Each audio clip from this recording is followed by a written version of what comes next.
ప్రభువును మన రక్షకుడైన యేసయ్య మహోన్నతమైన నామంలో నాకెంతో విలువైన వారులారా, అందరికీ నా హృదయపూర్వక వందనాలండి. బాగున్నారా? ఈవేళ చిన్నదే కానీ లోతైనటువంటి కీర్తన 117 రెండే వచనాలు ఉన్నాయండి, చదువుదాం. యెహోవాను స్తుతించుడి, యెహోవా కృప మన ఎడల హెచ్చుగానున్నది, ఆయన విశ్వాస్యత నిరంతరం నిలుచును. కాబట్టి సమస్త అన్యజనులారా యెహోవాను స్తుతించుడి, సర్వజనములారా ఆయనను కొనియాడుడి, యెహోవాను స్తుతించుడి. దేవుడు మన వెనుకల్లో విశేషంగా దీవించి ఆశీర్వదించి ఫలింపజేయను గాక. ఈ కీర్తన చిన్న కీర్తన, బైబిల్లో అతి చిన్న అధ్యాయం, అయితే అర్థాన్ని బట్టి చూస్తే చాలా లోతైన అర్థాన్ని ఈ కీర్తన కలిగి ఉంది. బైబిల్లో మనం ఆరాధించే దేవుడు ఈ భూమి మీద ఉన్నటువంటి జనాలన్నిటిని సృష్టించినాడు. వారికి నిజమైన దీవెనలంటూ ఉంటే అవి ఆయన ఇచ్చినవే. అందువల్ల అన్ని జనాలు, ఈ భూమి మీద ఉన్న అందరూ, ప్రజలందరూ ఆయనను స్తుతించాలి, ఆయనను మహింపరచాలి. ఆ కాలం రాబోతుందండి. ఈ కీర్తనల్లో భవిష్యత్తును గురించిన విషయాలు స్పష్టంగా ప్రతిధ్వనిస్తున్నాయి. ప్రపంచంలో ఉన్న జనాలన్నీ దేవుని ఎరిగే సమయం ఈ కీర్తన చూపెడుతూ ఉంది. అందరి కోసం మరణించేందుకు దేవుడు క్రీస్తుని లోకానికి పంపాడని మనకు తెలుసు కదా. అన్ని జాతుల ప్రజలు నమ్మకంతో ఆయన స్వీకరిస్తారనే సత్యాన్ని ఈ కీర్తన ఎంతో అందంగా వివరిస్తూ ఉంది.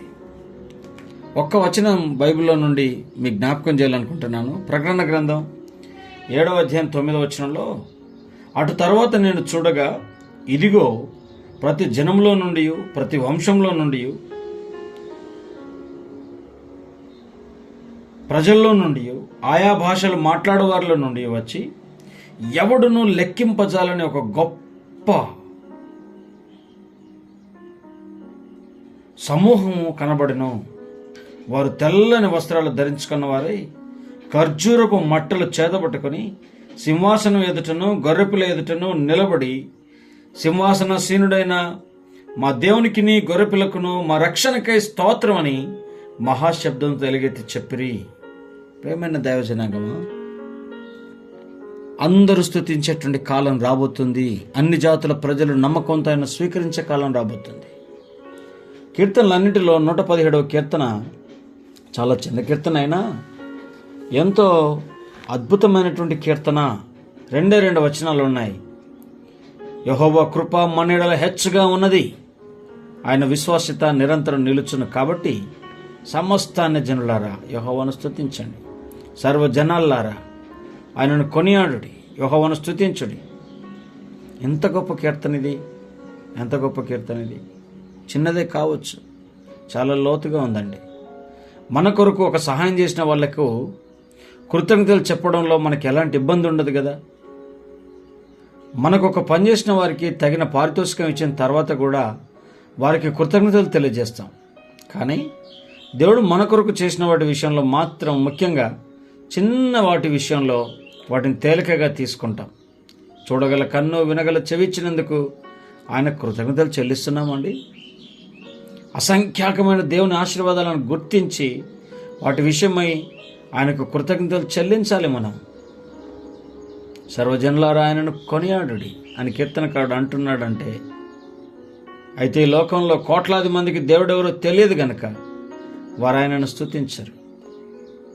యేసుక్రీస్తు లోకరక్షకుడని వారికి ఎవరు చెప్పలేదు. దురదృష్టవశాత్తు క్రైస్తవుల్లో అనేకులు ఈ విషయంలో ఎలాంటి పట్టింపు లేకనే ఉన్నారు.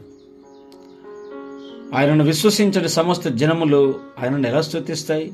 కాబట్టి దేవుని కృపా కనికరాలను బట్టి, నిత్యం నిలిచి ఆయన సత్యాన్ని బట్టి ఆయనకు మనం స్తుతులు చెల్లించవలసిన వారుగా ఉన్నాం. అంతేకాదండి, మీరు స్తుతించే వ్యక్తి గురించి ఇతరులకు తెలియజెప్పడానికి సర్వ విధాల ప్రయత్నం చేయడం ఆపకండి. దేవుని స్తుతించగల కొన్ని ఆశీర్వాదాలను గుర్తించి ఆలోచించండి ప్రియులారా. ఆయన దీవెనలను చులకనగా, ఆయన మీ కొరకు సిద్ధపరిచిన వాటిని తేలిగ్గా చూడడం సులభమే కావచ్చు, కానీ అది మంచిది కాదు. మీరు దేవుని స్తుతిస్తున్నప్పటికీ అనేకులు ఇంకా అలాగా చేయడం లేదు గనక క్రీస్తును రక్షకునిగా ఎరగని వారిలో ఒక్కరిని సంప్రదించడానికైనా, దేవా నన్ను వాడుకో ప్రభువా అని ప్రార్థిస్తావా ఈ ఉదయకాలం? దేవుడి మాటల్ని మన వెనుకల్లో దీవించి ఆశీర్వదించి ఫలింపజేయనుగాక. ఆమేన్. ఆమేన్.